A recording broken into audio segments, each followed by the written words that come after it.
This is the Thoughtful Travel Podcast. I'm your host, Amanda Kendall of the notaballerina.com travel blog. Every episode I'll share travel tales from several fellow travel lovers, and together we hope to entertain and inspire you, remind you of some of your own great travel experiences, and encourage you to hit the road again soon.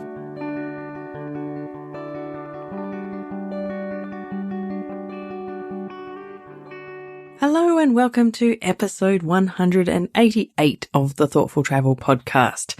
Today's topic sounds bad, but I promise the stories are mostly just entertaining. It's about getting sick on your travels. So I always hope that hasn't happened to too many of you. I've been, touch wood, pretty lucky over the years. I have had, a few kind of illness and health issues while I've lived abroad, especially. When I lived in Japan, I had an awful root canal infection and I did a terrible tour of Japanese dentists. I'll have to tell you that story sometime. It wasn't fun. When I lived in Germany, I had a slip disc in my back and went through the German physiotherapy system to deal with that, which I always laughed because they called it Krankengymnastik, and krank is to do with, means sickness. And so I always referred to it as my sick gymnastics. Very bad translation, but I always thought it sounded more fun that way. And when I told my son this morning that I was recording an episode about getting sick on your travels, he's like, "Oh, well, you have to talk about when I got heat stroke in Cambodia." And so I will, because make sure you're not eating when you listen to this bit. But we had a long day out in hot and humid weather, and then the next morning, and I don't know if it was heat stroke or just some effect of, dehydration or whatever, but we sat down to breakfast and his breakfast neatly reappeared onto the plate in front of him in a, not a very nice fashion. So we spent the day in the hotel room that day, dealing with not too much vomit, but it was not very pleasant. So anyway, I've told you now because he'll be checking up on me.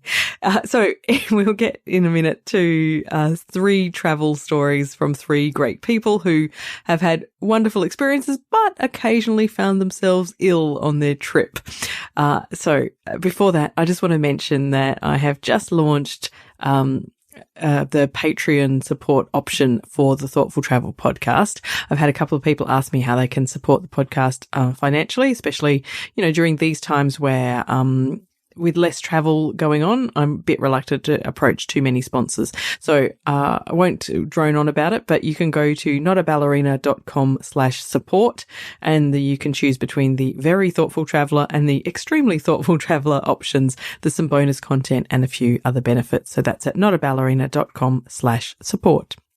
So my first guest today is Christine Williams, who had quite the health experience, not something she caught in Cuba, but something she experienced once she got there, unfortunately. One of my most epic travel stories was the time I got dengue fever in Cuba. Oh, dear. And it was pretty rough. So we flew from Mexico over to Cuba in 2013. And this was before Americans were even allowed to go. So it was a little bit on the stressful side. I had to make sure they didn't stamp my passport and all that. So I started feeling unwell on the plane ride over.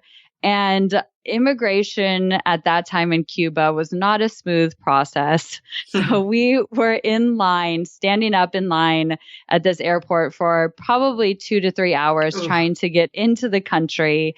I had no idea what was wrong with me. I thought I just had maybe the flu, but it was the onset of dengue fever. Oh, no. And I was feeling horrible.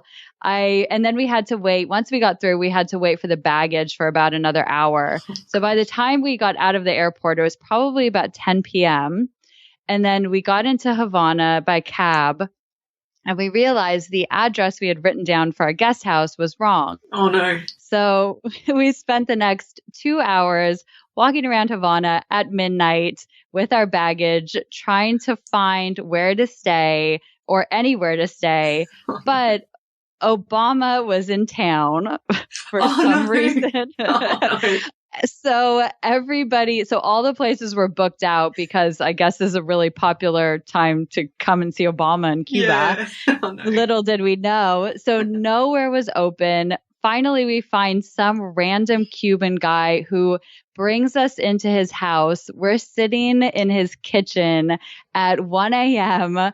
I'm basically just on the floor because I have a fever. I'm exhausted. I'm feeling terrible. Well, this very gracious Cuban man runs around and finally finds us a room.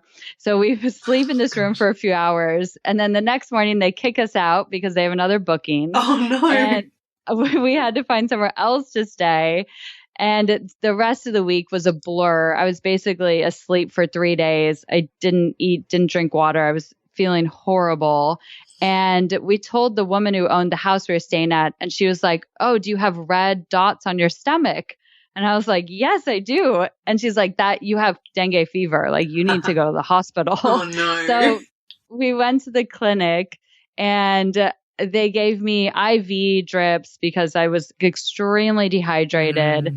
I basically gulped up 2 IV drips instantaneously. And they were like, "You need to go to the hospital immediately." So we spent the next 4 nights at the Tropical Diseases Hospital in Havana, which they have excellent doctors, but the amenities of the hospital were a little bit shabby, shall we say. Oh, dear. There was nobody else in the hospital. There's one other patient there, and everything else, it looked like an abandoned hospital. The lights were flickering. It was creaky. Oh, God. It was pretty much like a horror movie. And I was terrified because I didn't know anything about dengue fever. And they obviously no internet or anything, so I couldn't connect with my family back home. Luckily, you are allowed to rent the hospital. Your partner can rent the hospital bed next to you, which is hilarious. So, handy though. Jules, it was amazing. I mean, it made a huge difference for me to have somebody else there. So he was able to rent the hospital bed next to me and stay for the 4 nights and suffer with me as I sat there and just had IV drip after IV drip. Oh, gosh. And basically felt like I was going to die because it is a horrible, horrible mosquito-driven disease. It's just awful. And there's nothing you can do except for stay hydrated and wait it out, basically. And at the same time, there was a free Rolling Stones concert happening in Havana that we were supposed to go to. Oh, they were putting it on. How annoying. Yeah, they were putting it on, I guess, because Obama was in town and it was like the diplomatic relations between the US and Cuba. And it was a free concert. We were really excited about it. Once in a lifetime, seeing the Rolling Stones. And I obviously wasn't able to go. And then Jules decided that he would stay in the hospital with me instead of going to see the Rolling Stones, which was like a nice point in our relationship. Yeah, he's a good man. Finally, I was able to check out. And this is how budget we were back then. Instead of taking a taxi from the hospital to our next guest house, we took the public bus.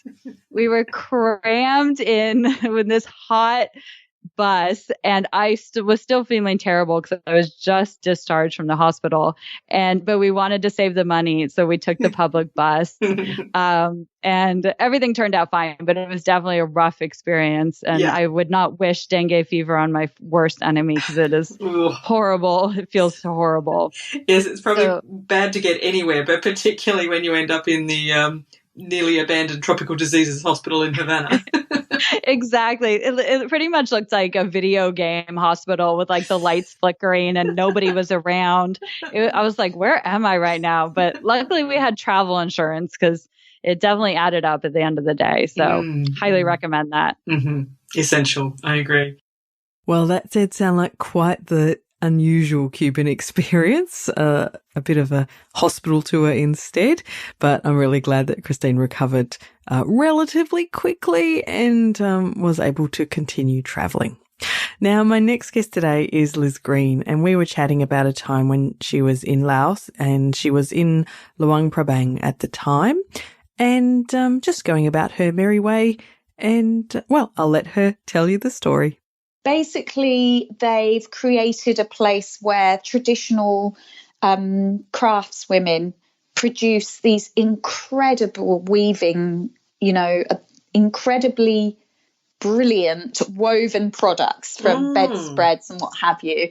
And they also have a little cafe there. After you've had a look at everything, you can go and, have a nice lunch and all the rest of it. And there was a little cat just sitting next to me. So I was, giving it little scraps. And then the waiter tried to shoo it just as I was giving it a scrap. And it thought it was going to miss out on the fish. So it reached up and it scratched my finger. Oh, no. And I thought, it's the teeniest scratch in the world, really. I'm sure I'll be fine. But, I'll just ring the doctor in Vientiane. So in Vientiane, the Australian embassy has their own doctor. That's to make sure that you have someone you can go to if there's, if you have a medical issue. Okay. So I rang them and they were like, no, rabies. And So I said, cats carry rabies too. This I'm obviously very ignorant. Well, they can. Yeah, they can. Yeah. Didn't know. Right. And I was like, it's the smallest little cat. And the cat was fine. And she said, rabies kills. Okay, then. So basically, because I didn't have the pre-injections, I had one everywhere I went. Because you have to have them. Oh, how fun. You have to have them at certain intervals. And I couldn't have one in. Okay. Yeah, I couldn't have one in Luang Prabang because they wouldn't have had the vaccine. But luckily, we were going to Vietnam that night, and I had like a 24-hour window to get the first injection. Right. So, we call it the rabies tour because everywhere we went, the first thing I had to find out was where was the clinic that I could get the. Oh, gosh. But, it was all part of the adventure, really. And clearly, I did not get rabies. No, which I'm very glad about.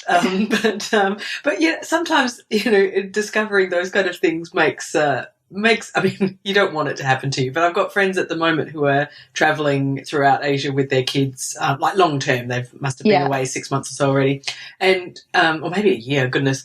And, over the time I've seen various pictures of them in various hospitals, but, like one, the mum had a bad virus and then, dad had kidney stones, girl fell over and, needed stitches on her chin and stuff like this. Just, nothing super major.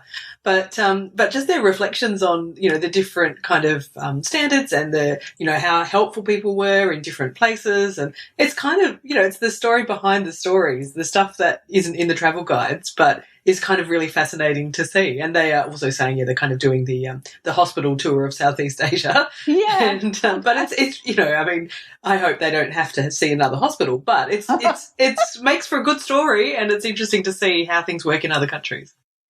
It is, and I feel a bit like sound like I'm obsessed with health. I mean, we're not, but when I think of some of the childhood accidents my son had that were pretty serious, I wouldn't have wanted to have to be in a country where I wasn't sure about the emergency care, for example, like, I mean, that is a reality of having, as you know, young children, is that they go and do crazy things. Yes, exactly. Yeah. Or even if they just get sick, it's just, especially if they're quite young, just being sick is just much more risky when you're a baby compared to us. So, I mean, I have had anxious moments over my travels when I've thought, oh my goodness, he's getting sick, and, where would I go, and where, who would look after us? And, touch wood, we've never had anything go wrong. He's never needed to see a doctor anywhere overseas. But it adds to that.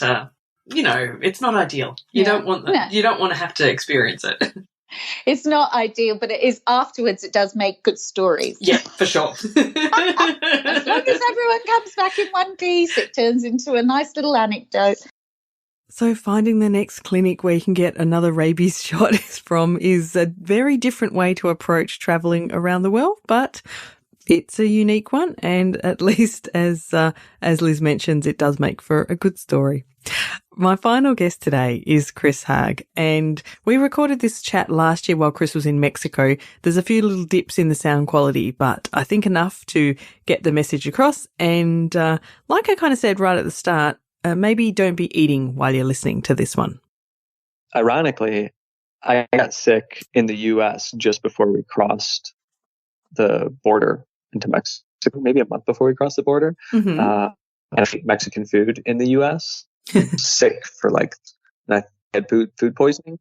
Mm-hmm. I still don't actually know exactly what it was, but it eventually kind of went away, but it never really completely went away afterwards. And then maybe 2 months later in Mexico, it hit again with like these same symptoms, and it was terrible. It was like cold sweats, like horrible stomach cramps, Ugh. vomiting, diarrhea, just terrible. And I was laid up in bed for 24 hours and generally felt terrible for like 5 days.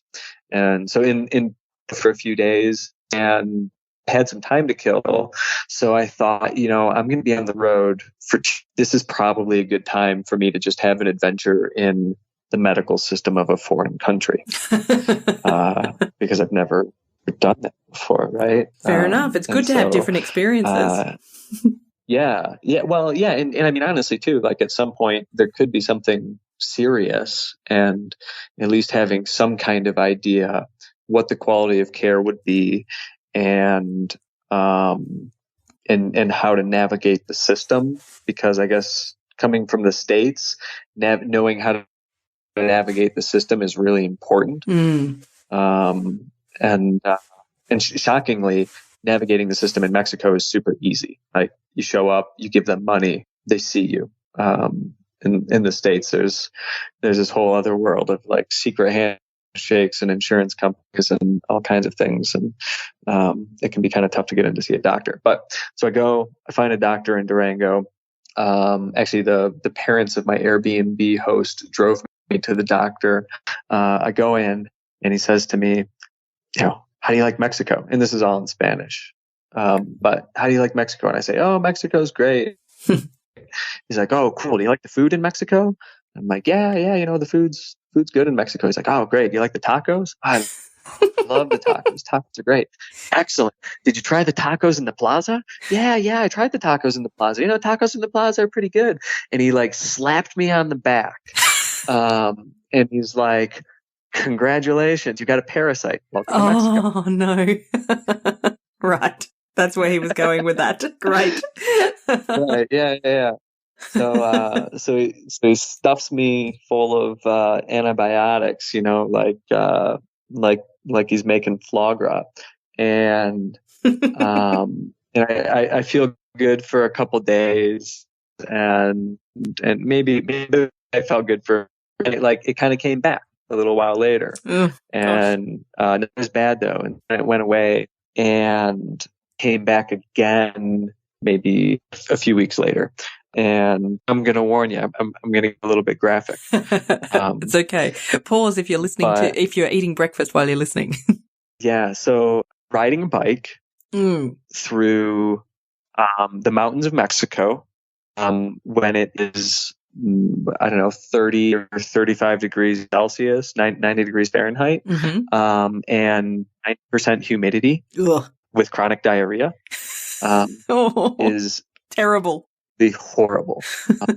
And on top of, and it's not just chronic diarrhea, but it's like the worst stomach pain I've ever felt. Like I just feel like somebody's got a knife in my gut. But the thing is, you never really know, like, you don't always have like, there's no warning that the symptoms are going to like happen one day or not. So, you wake up in the morning, you feel fine, and then you get out on the road, and next thing you know, you're 30 miles from anything, and you just start feeling like you want to die, and there's nothing that you can do, and occasionally you pull over on the side of the road, and you got to find a bush to duck behind, but it's the desert. I have unfortunately heard of a few travelers who've had similar issues with gaining a parasite on their travels, and it's not pleasant at all.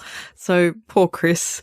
But I guess it's one of those fun risks that we take when we travel, and at least it makes a good story. So that's something, isn't it?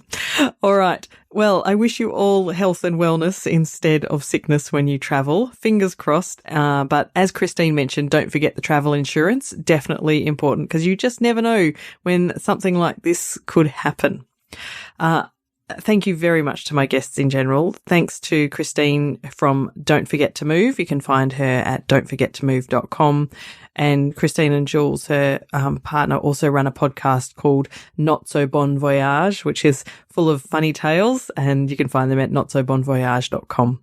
Thanks also to Liz. Liz Green is from Whizbang Writing, and you can find her at whizbangwriting.com.